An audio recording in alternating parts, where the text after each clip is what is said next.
All right, we're back here on the Chase Thomas podcast, taping this on a Wednesday night.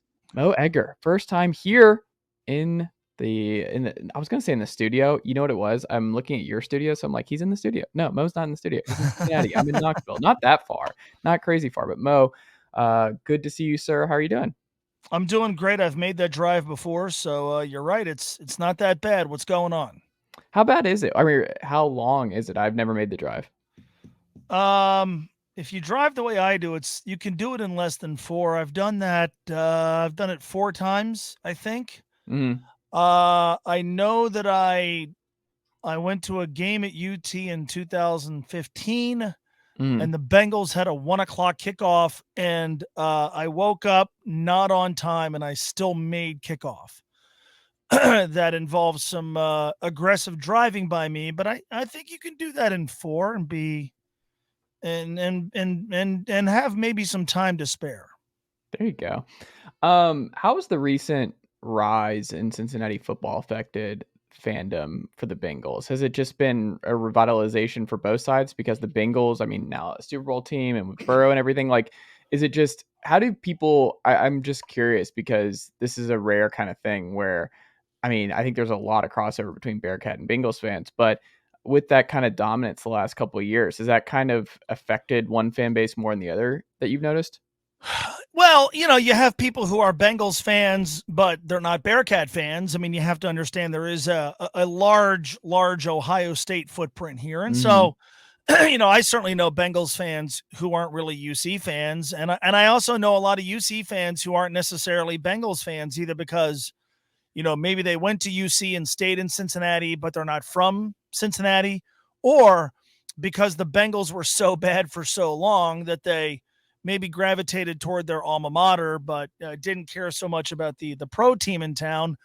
And then there's obviously a pretty significant overlap. And for those folks, and I consider myself among them, but for those Mm-hmm. folks, last year was a dream come true. And frankly, the Bengals making the Super Bowl might have always seemed extraordinarily unlikely. But of the 2 things that happened last year, UC playing in the college football playoff and the Bengals playing in a Super Bowl, I always kind of figured the Bengals would stumble into a Super Bowl in my lifetime. Mm-hmm. Never in my wildest dreams did I ever really think that the University of Cincinnati would play in the college football playoff. And so those 2 things happening at the same time created an excitement and I think a confidence that this town desperately needed that was really, really fun to kind of be a part of and has continued. I mean, there's high expectations for the Bengals and, pretty big expectations for UC, not just on the field in 2022, but obviously with the impending move to the Big 12, a lot of excitement over that as well. How has the pending move to the Big 12 affected recruiting and just kind of the vibe on campus? Has Fickell talked about that at all? Of just like what that adds? I mean, obviously everything's in a state of flux because college football is really broken at the moment. But in terms of what you've seen thus far, do you think that it has had a sizable impact on recruiting and where the direction of the university is going? Yeah. Now, I'll say this. I don't think it's impacted the type of recruit that UC has tried to get. If you compare the Luke Fickell to his predecessor, Tommy Tuberville, which was not good. I remember Tommy Tuberville's last signing day and him bemoaning the fact that their signing day wasn't that good. Now, as it Mm, turned out, some of the guys he got actually ended up being part of the program's turnaround, but he was openly talking about how, look, there's just a certain level of kid that we have to ask, is it even worth our time to go and recruit specifically mm, in this geographic area? They did not recruit Cincinnati, Southwest Ohio, and this region all that well. And Luke Fickell came in, and this is years before the Big 12 became reality, came in and said, screw it, we're going to take some big swings, and look, we're going to miss, but mm, we've got to be in the conversation with the best players in this area. And so, yeah, you know what? Most of those dudes are going to go to Ohio State or Michigan or Notre Dame or someplace like that, but we're going to swing big. And then, the success they've had since has put them in the conversation with guys that I think 5 or 6 years ago, you would have said UC has no business being in that conversation. So I don't think it's really going to change Luke Fickell and his staff, the way they recruit, they've always been, aiming really high. They've been trying to get kids who have offers from some of the most prominent schools in the country. Obviously, it enables you to maybe spread your wings a little bit more geographically. The more lucrative nature of the conference and what it's going to do financially is only going to bolster their ability to get things done that will only help recruiting. They want to build a football, a facility dedicated to football only, which they don't have right now. But honestly, the recruiting momentum has been building for so long that if you watch the program, the coaches will tell you, yes, to go into a kid's home and have, a Big 12 logo on your pullover certainly doesn't hurt. But the recruiting momentum has been building for so long that it really doesn't feel or seem any different than, what we were talking about before the Big 12 news became official.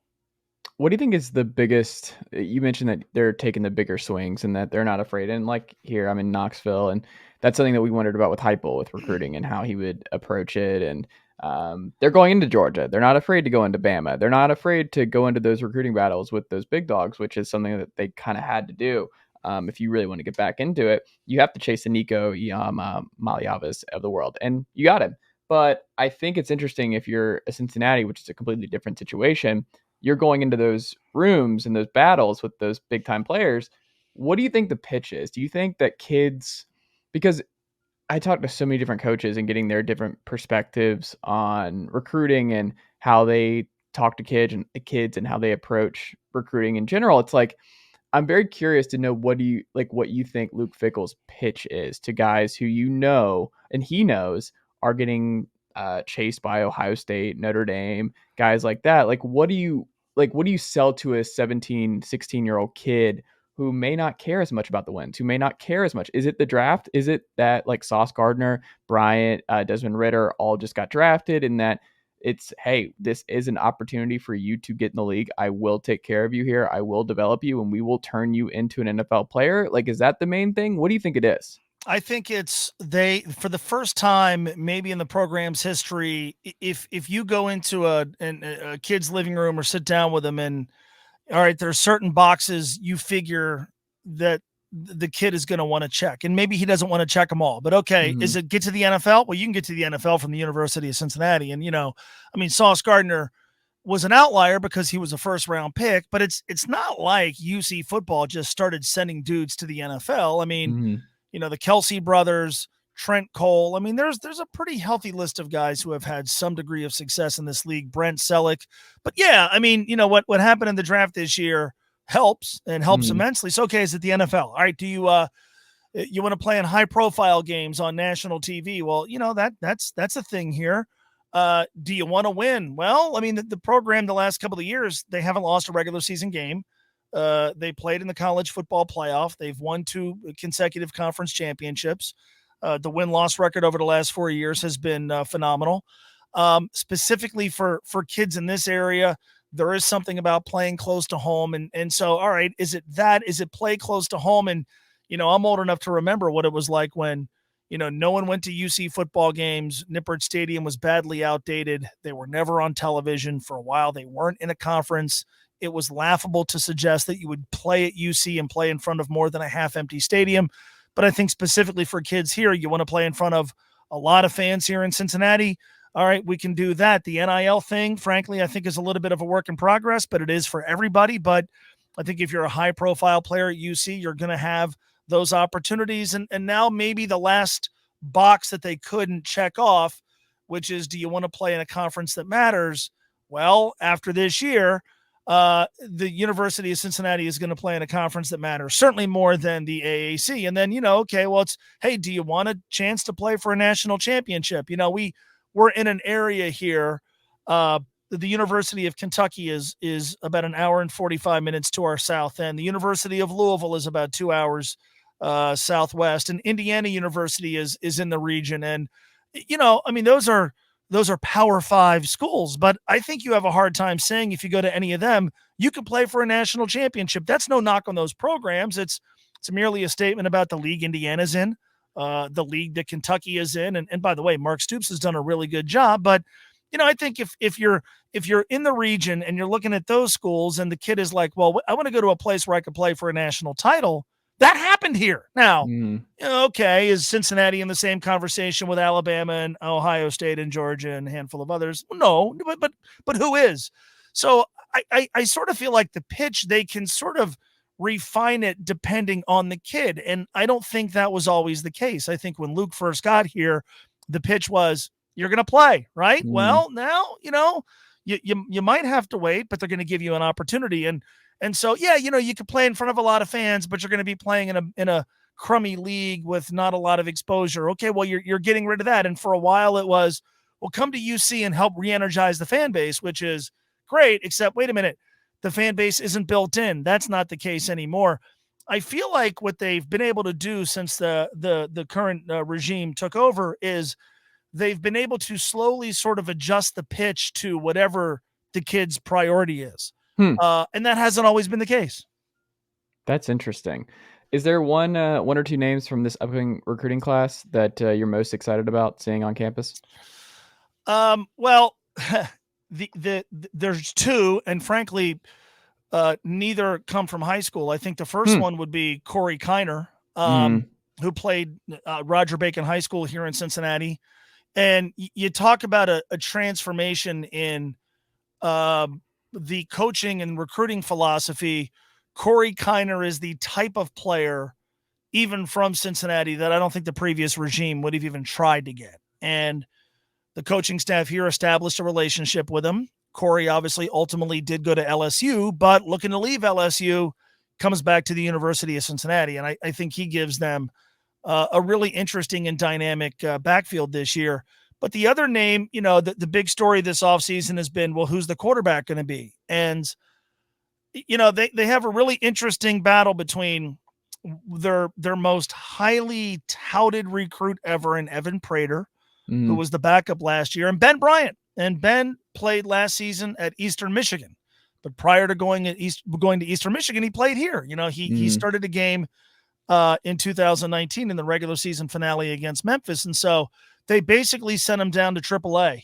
And he goes to Eastern Michigan. He gathers a season's worth of experience. He had a good year. I wouldn't say he had a great year, had a good year, but that dynamic, obviously we're talking about two guys who are not new to college football, but one of them is going to be new to the role they're thrust in, where if it's Ben, it's a team that's probably going to be ranked, should be considered league favorite, and is coming off 2 consecutive years in which they did not lose a regular season game.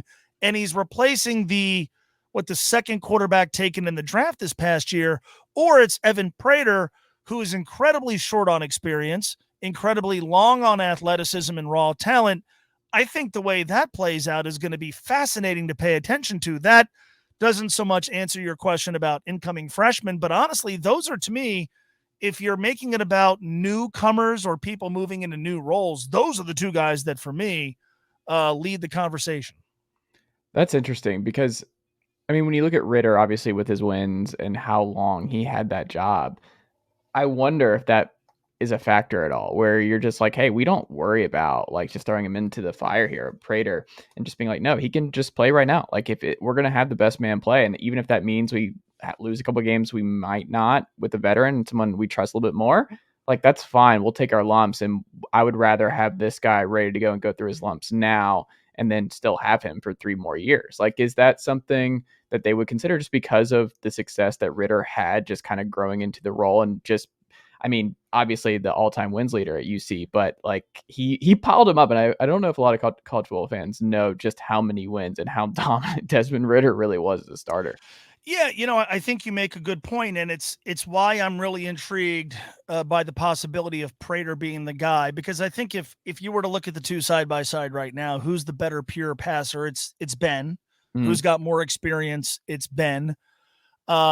Who's a little bit more capable of helping you win on the road week 1 at Arkansas? Probably Ben. But I think I like to use history as a guide. In 2018, Desmond Ridder charged out onto the field week 1. They're playing UCLA on the road, and the Bearcats won that game. And it was Des had something to do with it. There's no question, but boy, you almost never wanted him to throw. And that first year, They won 11 games. They made a bowl game. The expectations for that season were, maybe they'll go 6-6 and sneak into some crappy bowl. And as it turned out, they had a great year, and well, they still played in a bad bowl game. But the team was good enough to allow Dez to certainly contribute to the wins, but they often won games in spite of him. But he gathered experience that I think really paid off those last 2 years. And so, there were times in 2018 and even 2019 where we would wonder, God, does it make sense to at least play somebody else for a series? Or, God, you know what? Dez really struggled in the first half. Why don't they put in somebody else in the second half? In 2019, the other option was Ben Bryant. And Luke Fickell remained steadfast, extraordinarily loyal to Dez, never wavered. And I think there was a payoff to that the last 2 years when he was, the offensive player of the year in the AAC. So I look at this year's team. I think this year's team is better than 2018. The elephant in the room is in 2018, their best toughest non-league game was at UCLA, year one of Chip Kelly. Arkansas on the road is going to be a little bit of a different animal, but I think this year's team is good enough to win a conference championship, regardless of who the quarterback is.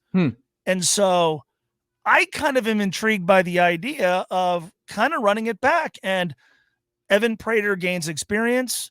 The team is good enough to win in spite of his lack of experience, but then there's a payoff next year and the year after that.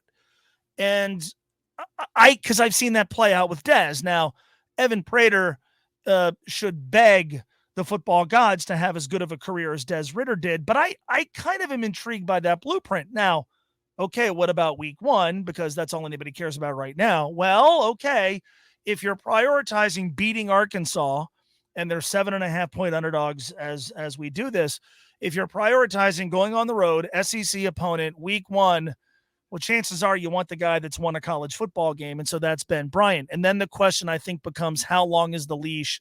Is there a role for Evan in the offense at some point this year? But I do think, big picture, I think there's something to be said about win some games this year and let your quarterback gain experience, even if it comes at the expense of putting out there your best possible chance to win week one. That's interesting. Where are you leaning? What do you think he ultimately does against Arkansas? Who do you think is under center first snap against Arkansas? Well, I'll tell you this, because whenever this topic comes up, somebody will say, well, do you think they'll hesitate to have Ben be the guy because they'll be afraid that Evan Prater is then going to hit the portal? Luke Fickell couldn't care less. You and I both know there's a handful of coaches that they'll make that decision based on, okay, OMG, this guy's going to hit the portal.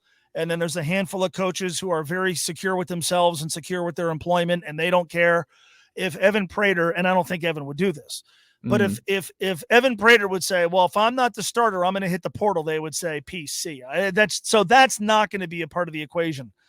I don't think Ben Bryant came back here. I don't think he left a gig in which he was a starting quarterback to be the backup. And my guess is that it is going to be a legitimate competition. And I do think from talking to people that in spring ball, Evan closed the gap, but it still feels like it's Ben's job to lose. And again, it's one thing if they're playing an FCS school, or if they're playing nothing against the Miami Redhawks, but they play Miami week 3 rivalry game. It's one thing if they're playing at home. They're on the road against an SEC opponent that could be pretty good. So my guess is they're going to defer to the kid that has experience that came back. But Luke has had these quarterback competitions before that you knew really weren't competitions. This is not one of them. I think Evan does have a legitimate chance to be the guy, but he's going to have to leapfrog Ben in order to do that. And I don't know if that's going to happen. That's fascinating. When you see Colin Kaepernick as his comparison on 247 Sports for Prater, do you see that with him in what you've seen so far? Yeah, a little bit. I mean, pure athleticism, the comparisons are apt. And it's always been interesting. They've never even really entertained the idea that he's, going to play another position. He is trained to be a quarterback. I'll be honest with you. We haven't had a chance to see him as a thrower in a situation that counts. Last year, for as good as the Bearcats were, they had a couple of games in the middle of the season that you thought they'll steamroll these guys, pull the main dudes, and then give a chance to some of the younger guys to get some playing time. This is what we were thinking going into when they played Navy and when they played Tulane, and they won those games. And I'm not even sure those games were ever seriously in doubt, but I do think that the inability to put those teams away cost Evan a chance to show what he could do throwing the ball. In the limited opportunities that he had, he did fine, but it was frankly garbage time, and often not with or against first stringers. But I mean, if you're looking for just a dude who sort of looks the part of a later on college version of Colin Kaepernick, Evan Prater would be somebody that you would look at. But it's the one thing about last year that I wish would have unfolded differently. I wish there would have been a game or two in the middle of the season where they just, they're up 42-3, 5 minutes into the third quarter, and they pull Dez, Evan plays, they let him throw, and he gets, some reps, and we get a chance to see. And unfortunately, that just didn't happen. So the Falcons have Desmond Ridder in the building now. I'm a Falcons guy, obviously, and I'm curious from someone who watched every snap of Desmond Ridder's. What are the Falcons getting in Ridder? Well, I'll be honest with you. I love Des Ridder. Love him as a guy. Love him as a competitor. Love him as a leader. You're not going to find any of his teammates. You're not going to find anybody here who doesn't really like and isn't rooting hard for Des Ridder. And watching him ascend from a player who was a successful college quarterback to a guy who was being talked about as a pro prospect to then somebody who was briefly being talked about as maybe a first-round pick. I'll admit to you, I never watched him and thought first-round pick, first-round NFL draft choice, right? And that's no knock on the guy. In a different quarterback class, who knows if he goes even as high as the third round, but he's still a work in progress as a passer.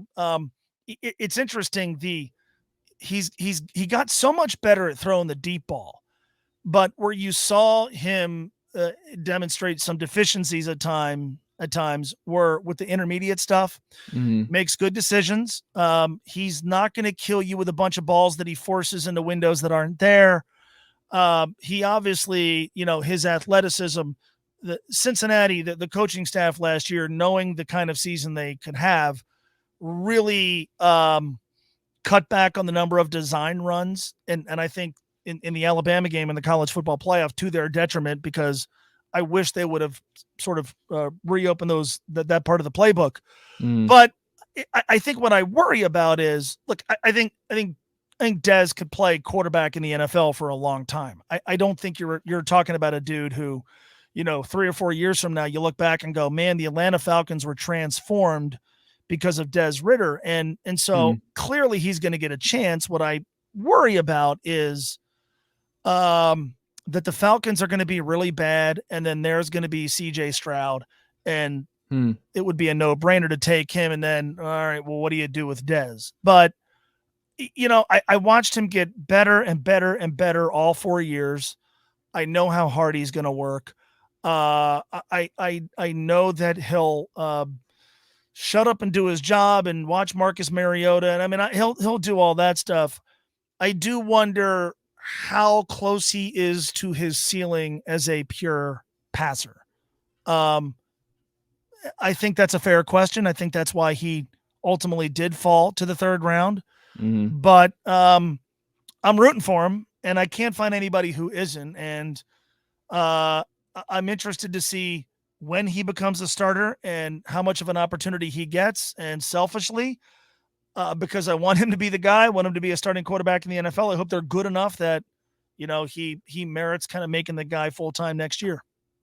I'm excited. I have no idea which way it's going to go. I think this is going to be a really, really interesting season. And I mean, it depends on the offensive line and that sort of thing. But I mean, Drake London and Kyle Pitts, it's a pretty good situation in that regard. And I don't know. I think Dez is a huge, interesting wild card for this year because he could play nothing. Like we could never see him in Mariota gets all 17 games, or we could see him pretty early. due to Mariota getting hurt or something. So I have no idea what to expect out of Dez right out of the gate here, but we shall see. Something that I think is that I'm curious about from your perspective, because Fickell's gotten so many things right, Mo. Like he is just obviously revitalized this program. Has a lot of folks have had success at UC. Like it's outside of Tommy Tuberville, it's pretty big successful program for a lot of coaches before him. But what do you think he's done differently from like the Kellys and the Butch Joneses of the world that has made this work? To gotten them to that next level? What has he done different, even from Tuberville? Like, what did he do differently that set him apart and really has Cincinnati in the college football playoff, which they never did? Like, this is something different under Luke Fickell. What is the difference? Just because he knew the area better and he had just come from that Ohio State tree and was just so familiar and was like all bought in because he's a Midwest guy. He's not chasing other dreams or other offers. Like he's good here. What is it about Fickell that separates him from the pack of a lot of other great coaches? Well, I think the first thing that stands out is he showed up in Cincinnati and set down roots. And I would say this to people, and look, I would have been very unsurprised if last year he turned out to be the head coach at Notre Dame. And you know, who knows how things would have unfolded had the Bearcats not been playing for an undefeated season, a spot in the college football playoff. And I mean, but I've said to people for a while, and I've always get a weird look like this guy is different. Not that I believe he is going to coach for 25 years at the University of Cincinnati, but I could tell you with Bryant and with Butch specifically, both of whom did a good job. I think Butch sometimes gets a bad rap from people here because I don't think anybody was really sad to see him go. I don't think he did a terrible job by any stretch, but both those guys showed up and instantly you could tell. I spent a lot of time around both. You could tell this was a springboard. This was a stopping off point. There was no getting around that. And for Brian, it was a specific, there was a specific place that he wanted to go. He wanted to go to Notre Dame or maybe coach in the NFL. And so, but you knew that. I mean, we knew that. I could have told you that before he ever coached. His first game ever was their bowl game because they had a coaching change. But I could have told you that from the get-go. With Butch Jones, I mean, again, it was abundantly obvious. This guy he and his agent were angling almost as soon as they started to have any kind of success to use it to go somewhere else. And by the way, that's not a criticism of either. That's just, it's kind of how it works here. And the criticism would be if that's how they were and they didn't win. And Brian Kelly went 34-6 and Butch Jones won a share of 2 Big East championships. And so I don't begrudge them of that. But with Luke Fickell, he's got 6 kids. He's from this area. His wife loves it here. And I genuinely believe he sort of prioritizes happiness. Look, you can win here. You can make a lot of money here. It's a school that has prioritized football to a degree that it never has. You can build a pretty high profile here. And by the way, I mean, you know, he is a pretty successful D1 FBS high-level head coach. He could still move through town rather anonymously. I think that kind of appeals to him, you know. So I start with that. I think that has helped his recruiting immensely. They've benefited from continuity. You know, they had the same coach, quarterback, offensive coordinator, and defensive coordinator for years. There's finally been some disruption to that, but I would start with that. And, you know, with Tommy Tuberville, Tommy was just never really invested in the job, never really invested in the city. You got the sense this was, you know what, I'm out of the pressure cooker that is the SEC. I'm going to come to Cincinnati. I can win some games here. But you know what, I'm basically going to spend half my time playing golf. And I don't think Tommy's a bad dude. And he said a lot of things here that I thought were stupid, but he was really feeling the walls close in. But it just, from the get-go, you could just tell this wasn't really going to work to the extent that it should. And with Luke Fickell, there was a with the job of UC head coach, you sensed a rededication to the job, a rededication to recruiting this area, understanding what makes UC football work. And I also think with Luke, he learned a lot from that year that he was the interim head coach at Ohio State, which was I'm sure, a really rough experience, not all that successful. He talked a lot about the lessons learned from that job. He obviously coached under great coaches, but I mean, he's the real deal, man. And again, I think more than anything, it's just been the fact that he has, I mean, Brian Kelly, Mark D'Antonio was here for 3. Brian Kelly was here for 3. Butch Jones was here for 3. Tommy Tuberville was here for 4. Luke Fickell been more successful than any of them, and he's about to start year 6. That's wild. It's And already been 6. yeah, that doesn't reflect a lack of interest in him either. I think it largely does reflect the fact that he loves it here. He's happy here. He understands this is a good job, and he sees the attributes and benefits to staying here. Doesn't mean he's not going to be the head coach somewhere else. I've always sort of wondered if Luke's next job is going to be in the NFL, but I think that's the biggest difference. Just not only that he has stayed, but that he took the job with the intention of staying until it made sense to go. And for him and his family, to this point, it hasn't made any sense to go. Interesting.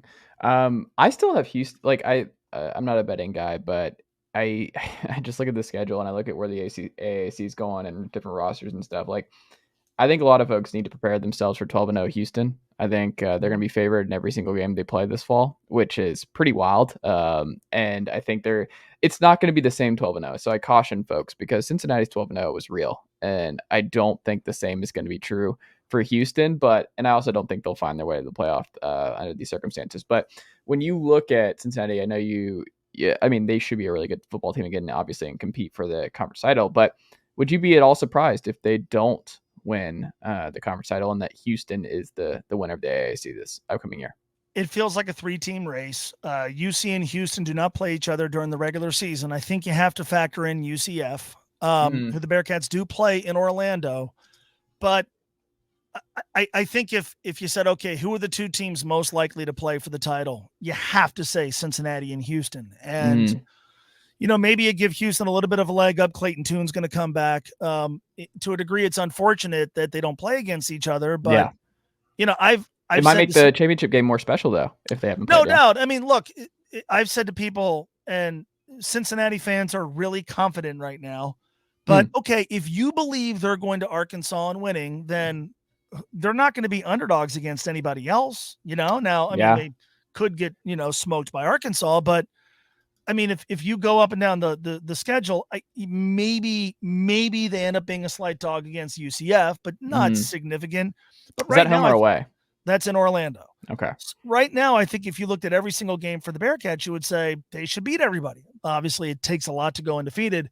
I don't rule out the possibility that you could have 2 undefeated teams playing in the AAC title game. Now, is the winner of that game going to have a shot at the playoff? And I mean, who knows? But I understand the school of thought that says we're going to give Houston a slight leg up on UC in large part because of what UC lost. But I will say this, if you're giving me close to equal talent and my choice is Luke Fickell versus Dana Holgerson, I'm taking Luke Fickell. I think that defense should still be really, really good. They ought to be a great running team. They have 2 NFL tight ends. I think their offensive coordinator change is going to be beneficial because I think they're going to open things up a little bit more just in the running game where they'll be a little bit more dynamic.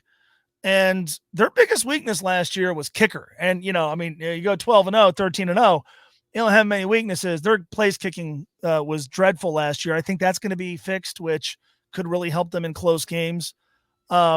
The DNA of last year's team is still sprinkled all throughout this one. They've got to figure out some stuff in the secondary, but I think they're going to have a good offensive line and a good running game and good tight ends. And that to me is the perfect sort of runway for a totally inexperienced or a somewhat inexperienced quarterback to get going here. And so, look, the Arkansas game has no impact on the conference race, but if you think they can beat Arkansas, and again, there are a lot of Bearcat fans who are so confident that they're like, oh yeah, we're going to Fayetteville and winning, then all right. I don't know about that, man. Yeah, I'm with you. I'm totally with you. I think, look, people, I've said if they go to Arkansas and win, it's the biggest non-conference win under Luke Fickell. And people go, what are you talking about? What about That's way bigger than Notre Dame. I would say that's way bigger than Notre Dame. They were favored to beat Notre Dame. Yeah. I mean, they should have won that game. They did win that game. They never trailed in that game. Like, it's interesting that week I would have people say to me, why are they favored? How are they favored? And I would say, they got the better team. Right. Well, they're 7.5-point dogs on the road. This would be the biggest one. But, again, I think there's a lot of folks who are like, yeah, you know what? They're not playing Bama. They're not playing Georgia. Yeah, it's on the road. We're going to go to, all right, if you believe that, then we should be talking about them going 12-0. Even if they get smoked, yeah, I do think that the expectation should be for them to play in the conference championship game. And maybe that game is not at Cincinnati this year, but I think anything beyond that would feel like would feel pretty unfulfilling. And I do expect them, even if they don't run the table, even if they don't necessarily run the table in the league, I do think they're going to find themselves in the conference championship game. And I certainly believe that, all right, who are they going to play? Either UCF or Houston. I think Houston has the better team. Okay, I like it. Mo, how do the folks keep up with your work and everything you got going on this week? I do an afternoon radio show on Mhm. ESPN 1530 in Cincinnati, which is at ESPN1530.com, and I'm on Twitter at Mo Egger.